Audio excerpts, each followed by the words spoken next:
Good morning, Mountain Tesla crew. Wow, it's cold out here.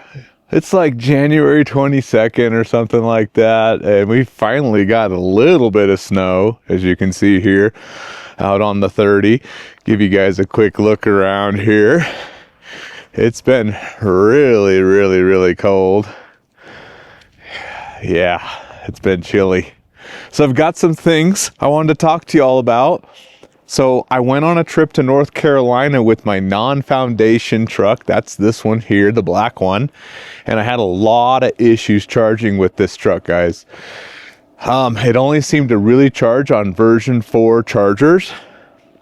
So I was really panicking. There's a few times here, and I'll see if I can put a couple videos in here and get the sun out of your guys' view here. So I'll put a couple videos in here. All right, guys, let's see what happens here. Hopefully we can get this sucker charged. We got a good cord here. Good solid connection. Not tight. Got plenty of play here.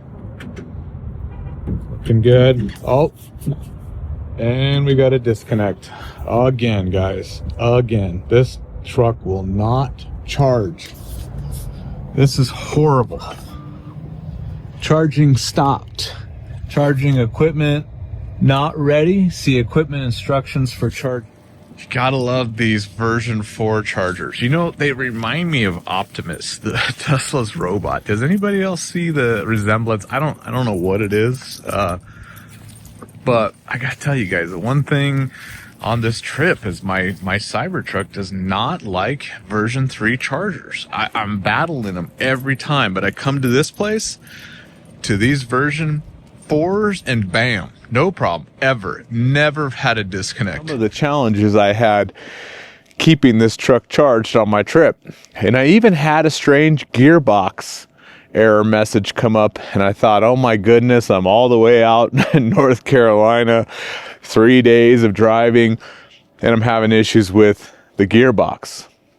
Well, it turned out that if it gets cold, there's a known kind of glitch with the Cybertruck where it detects a lack of oil and it will throw up an error message. Luckily, it came and went a couple times and then just stayed away. And so you guys know about the supercharger issues I've had, and I've had a 2-part video where it was down there. It's been moved up here. And the black truck, my Non-Foundation Edition truck, is the one that fried this gateway to begin with. So I've had quite a few issues with my Non-Foundation truck. And I've had it in recently since the trip from North Carolina to have it looked at again. Well, it's been about 16 days in there. So this truck's seen about 7 visits to the service center, mostly because of the strange charging issues. And the first time it spent 2 weeks with the gateway fry. So I went ahead and decided I'm going to look at the Colorado lemon lawn. I'm sorry, it's so bright out here with the sun.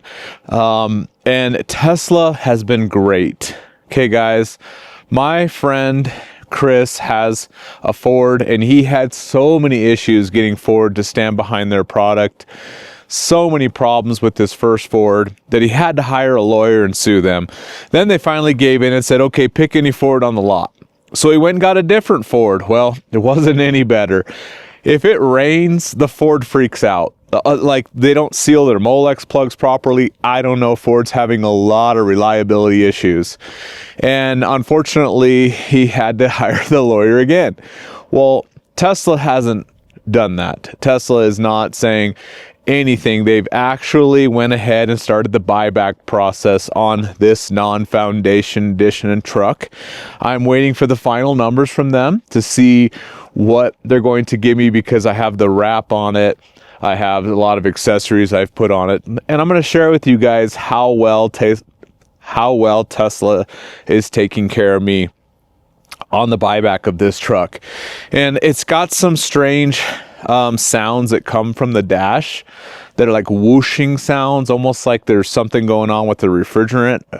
And that's something I couldn't really create enough for them to know what it is. So there's just too many glitches with this truck that I've decided, let's let Tesla buy this one back. Now, I know these are Gen 1 trucks. They're going to have some issues. Things are going to happen, like the slant rail that we're all running now with, you know, the wrap and then the original stainless steel on top. You guys might see some trucks driving around like that, just like my Foundation Edition truck. Same thing. Slant rails have been redone. So I'll keep you guys posted on the buyback on this. I'm definitely taking the rack off and all my accessories and putting it on my Foundation Edition truck. So Foundation Edition truck is like VIN number 4,160 something. This VIN number is 41,000 something. So this is a pretty, you know, new truck. This is pretty much the ones they made in the very beginning, under 5,000 built, 4,100. So I wanted to give you guys a little bit of that update today, let you guys know what's going on with this truck. Now, I love this truck. I love the black wrap. It has some better things in here than this truck, and like the LED lighting inside on this truck is more consistent than this truck. I feel like the steering wheel is a little hotter in this truck than this truck. So there's going to be some things I miss, but I'm just going to go down to one truck because this is my work truck.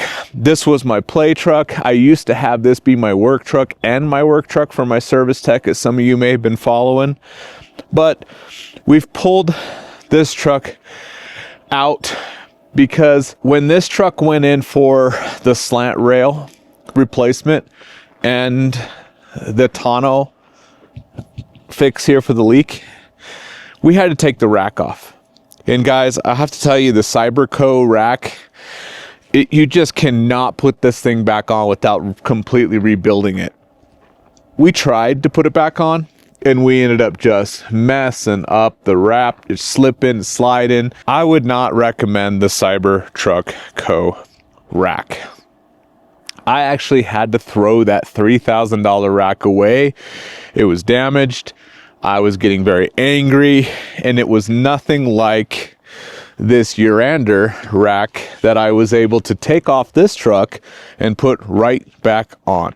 Now, that's because Urander's using a different type of bracket system, and they actually custom built this rack. They didn't use aluminum bars that are very universal, I guess you could say. This is custom. Now, I can't wait for them to design an easy release system where you can just unlock something and pull the whole thing off so you could take it off in your garage.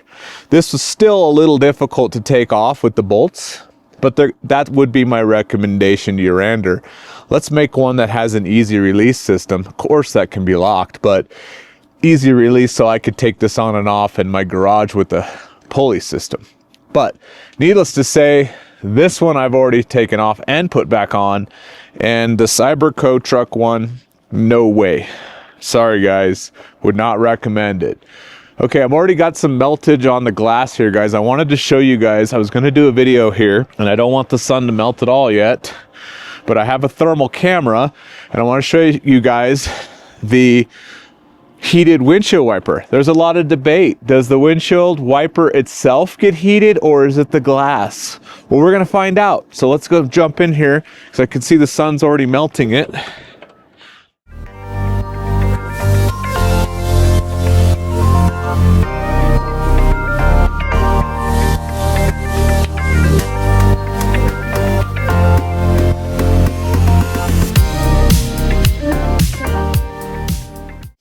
Okay guys, we're going to start test number 2 on this truck.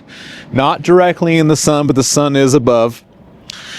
And I think on this test, we know the windshield wiper's not heated itself. So I'm just going to pick it up, move it over here. Now let's go ahead and turn this truck on, which I have not been in at all. Okay. And we're going to turn the heated windshield wiper on in here. Let's go ahead. Make sure the HVAC's off. Oops. Yeah, you got to do heated and then off. That's it. Okay. So without this in the direct sunlight like this truck was, Let's see if this can melt. And I've got the time-lapse camera going. I'll share that with you guys. We're 6 minutes in, and we're gonna go ahead and check in on this and see how we're doing. I do see a little bit of heat signature coming along here. The sun is kind of messing with it a little bit. Still really cold, saying the snow is -1. Negative.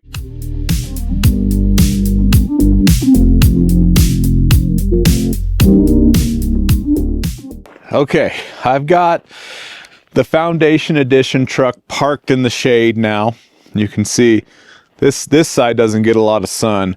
So I'm gonna let everything kind of calibrate out to a neutral temperature where there's no sun affecting it. Okay guys, so we've had the Foundation Edition truck sitting out here, and it's relatively, you know, we got 18, 16 degrees here. A little colder on the hood still, but we can tell that there's really no heat up here in this location. I'm seeing -6. And now it's not really -6.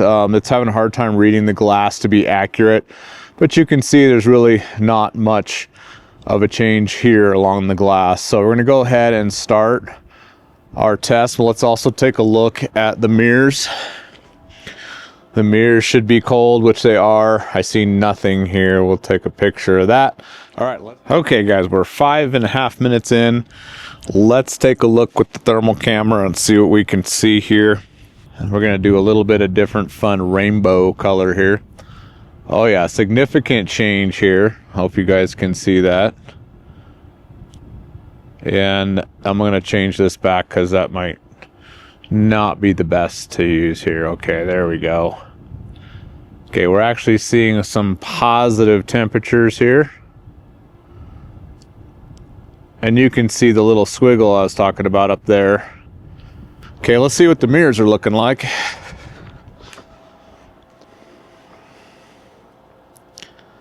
And I don't see anything on the heated mirrors, guys. Let's go check the other side. That's kind of odd. I wonder if those don't stay on.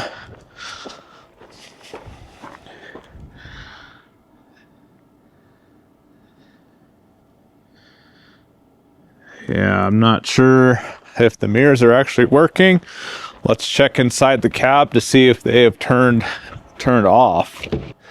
And they did turn off. So I'm not sure that you can use the heated mirrors once you've exited the vehicle,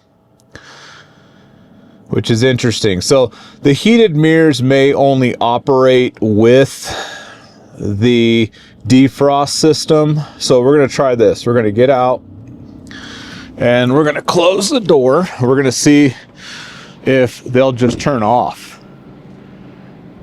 We'll give it a second. It's so cold out here. Gizzy's warm. Okay, let's get back in now and let's just see if they just turn off when you leave, because that function doesn't stay on. Yep, they just turned off right away, guys. So now you know only the heated windshield wiper will stay on when you exit the vehicle. Okay, so we're going to keep this test going. Turn that off. Okay guys, been about 10 minutes. It's super cold. Let's take a quick look together here, and we can definitely see there is some super warm temperatures right along the glass right here. I'll get in as close as I can. We're reading around 18. Now this is not 100% accurate because of course it's the glass, but you guys can definitely see there's a heated element all the way across there. And if you can see where the VIN number is, it's located up here. That little squiggly line is just below it. I'm not sure what that's about, but I saw that on both trucks. And so y'all can see that that definitely warms up very nicely for you. But I wanted to show you the wiper went back to its position, and I'm going to tell you right now, I think that's going to affect this wiper from properly defrosting. It needs to be a little bit more to the right. So when they change that motor on your Cybertruck, guys, I'm not sure they know how important it is for that to be calibrated to land right back where the heated element is in the glass. Something to think about and something to pay attention to. And you can see it's just past the VIN number. And let's go look at the other truck. I'm sorry, it's really cold out here. Jeez. You can see this one sits further in and is on the actual heat element. Okay guys, I read online that if you are preconditioning the vehicle, meaning you're heating up with the HVAC, defrost on, and maybe not even the defrost, we're going to test that the heated mirrors will come on and stay on. Okay, I'm going to share my screen with you guys here on controlling the Cybertruck. Now check it out how I was able to put my wrap into the computer of the truck and it displays on my phone now, and I want to show you guys a video on how to do that, including your own custom lock sounds. But for now, we're going to go ahead and go into the climate, and we can do this a few different ways, and I'll show you here. We could either turn it on here on the left. You see it's off, so we could turn that on just by clicking that. We do have a defrost truck button, which is neat. And why don't we go ahead and click that now, and let's see if it'll activate the heated mirrors automatically. So we're going to try that, and I'm going to go out and quickly here in a minute, I'm going to take a thermal image of that. Another way you could do this from the app is just to back up and hit the little, you know, HVAC button there, the quick button next to the lock, and the charge button. If the truck was plugged in, it would show you that it was heating the battery and give you that charge information, but you do see a little symbol up next to the actual percentage and the little snowflake there. It shows you it's preconditioning the battery. So let's just give it like 5 minutes. We'll run out with the thermal camera and see if it's automatically engaged the heated mirrors. Okay guys, we're about 5 minutes into starting conditioning the truck via the app. It even looks like it's turned on the heater for the windshield. Let's see, because that's still hot and that cools off very quickly. Oh yeah, the mirror has gotten quite hot, guys. Look at that. So it automatically, when you defrost the truck, it's going to turn on, it's going to turn all that on for you. That's great. Let's see what it says inside the truck. Just curious what the dash is saying. I'm not going to close the door all the way. One thing about a Cybertruck or any of your Teslas is they're already so warm. My seat is so hot. The steering wheel too. Let's get a look at that. My steering wheel is 80 plus degrees, guys. Look at that. 83. I mean, and the whole steering wheel is nice and hot. The seats, look at the seats. The seats are hot. Isn't that nice? Total HVAC system hot. Everything's warm for you. And look at that. It shows everything was automatically turned on when you defrost your truck. Isn't that neat? So you guys can see when you say defrost truck, it turns everything on. That's so cool. Okay, let's go back inside. It's so cool. Okay, guys. That was cool. So by turning on the defrost function on your vehicle, it turned on the heated mirrors, the heated windshield wiper, the heated seats. It turned on everything. The defrost, heat pump at max. I got in there, it was already so nice and toasty in like less than 5 minutes. So you can tell that that heated windshield wiper is an automatic function if you use the defrost feature on your phone. Cool stuff. So last thing I wanted to say, well, how awesome is it when you get an electric vehicle and all these things are heated? I just remembered one more thing that's heated in this vehicle. If you go into your little settings down here, go into your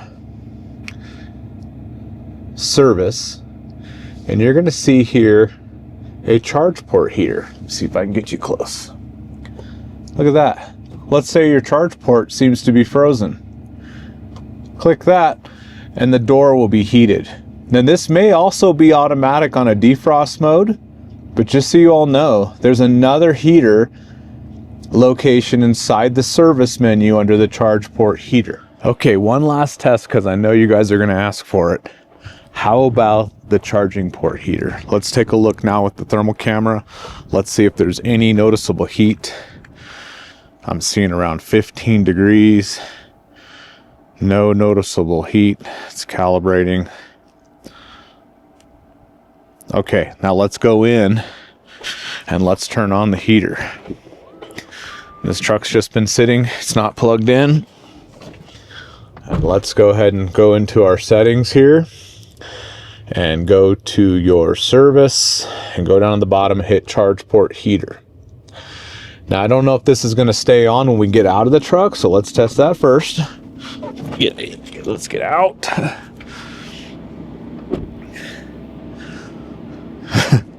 Let's get back in.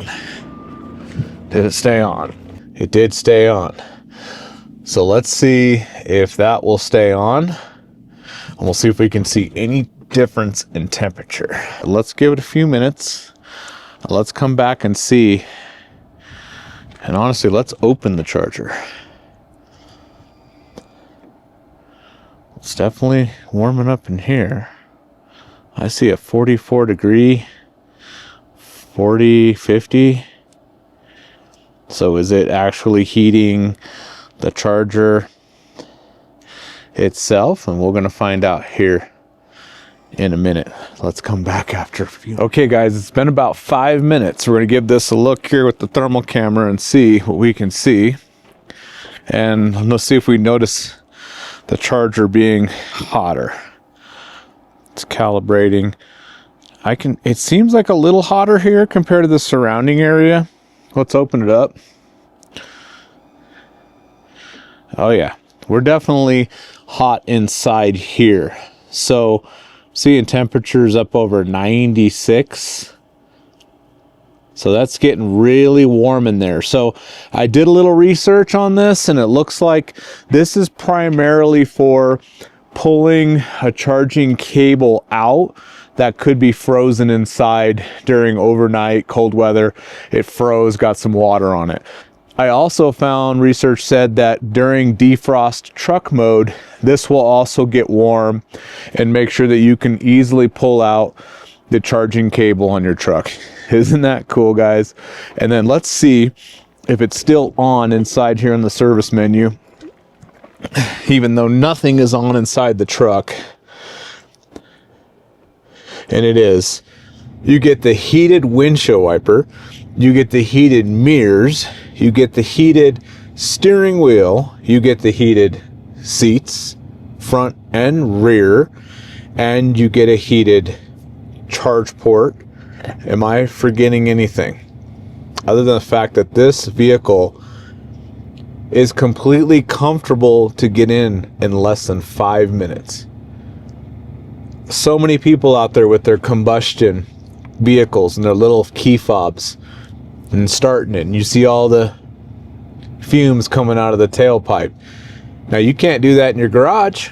You own a Tesla, you can warm it up with the garage door closed. Also, you only get 2 restarts on that key fob. So a maximum of 30 minutes with most newer vehicles that you can run the engine for before it turns off. And then you can't do it again, it locks out. With a Tesla, it'll just warn you and say, hey, the climate's been on for a while. Do you want to turn it off on your phone? No, I want to leave it on. Incredible. And while it's plugged in, it's not using any of its capacity or any of its range, if you will. And everything is warm, toasty, comfortable, ready to go. And then when you're in this really, really cold temperatures and you own a diesel, you got to put gel additive. You got to put something in there to keep the diesel from gelling up, or you got to plug in the heater under the hood. Okay, and a lot of even combustion cars have a hard time starting in the really, really cold temperatures. They'll make a lot of noise, the pulleys and stuff under the motor. It's really hard on combustion motors. So many people are like, oh, why would you drive an EV in the wintertime? Well, you're clueless, because there's so much less that can go wrong with the EV. We don't have to worry about the cold engine starts and the pulleys and the little 12-volt battery going dead, and and all these things that actually can go wrong. And how long does it take for that combustion motor to heat up, especially a diesel? They just recently put closing dampers inside the front grills to allow the diesels to heat up more. I remember starting my diesel out here and it just rev, the idle would have to go up to put a load on it. And I would get in and it was still cold. And I would have to do the double start for the 30-minute runtime, or I'd have to plug it in when I got home and keep the motor warm. All these different things. And really with the EVs in the winter, okay, we get less range. So plan your trip a little bit more. Charge it up over 80% that day. You're going to spend a little bit more time at the charger. Who cares? It's not that bad, especially when you precondition your vehicle in the morning, preheat the battery, or go into the schedule on the phone and set it up. So now you don't even have to remember to start your vehicle in the morning. You leave for work every day, same time, schedule it in the vehicle, schedule it on the app. Guess what? It's warm when you get there, guys. It's incredible. I'm just so in love with Tesla vehicles, and I just can't tell you guys enough on how great they are. So if you're going to do winter traveling, charge your vehicle up a little bit more if you know you're going to go further. Most of them will automatically adjust for the temperature difference. They'll tell you a little snowflake. You're going to use a little more power on your navigation, right? So if I go to work here, it's automatically going to configure how much battery I'm going to have when I arrive. It's going to take in the calculation that the battery's colder. You guys can see that I was able to add the wrap to the truck. Isn't that cool? So if you've got a wrap, and I'll show you guys on a video on how to do this. This is pretty neat. I just wanted to show you guys that. But I can't emphasize enough, don't worry about EVs in the cold. You will find you are so much more comfortable. All the different features that the Tesla has to keep everything warm. I didn't have heated windshield wipers in my AT4. I always had to get out and bang them. And then how many people are leaving their wipers up in the air? Here you just leave in the park position. And when you put Defrost Truck, it defrosts the wiper too. So if there's anything else you guys want me to dive in deeper on this test, please let me know. I could do the Model 3, the Model Y. I could dive in further to see which one gets hotter, how long things stay on. Just let me know. And just in the interest of keeping the videos shorter, but definitely throw your comments in below. Any questions you guys have, I'll see what I can do for y'all. Thanks for coming along. This one was fun. Awesome. See you on the next one.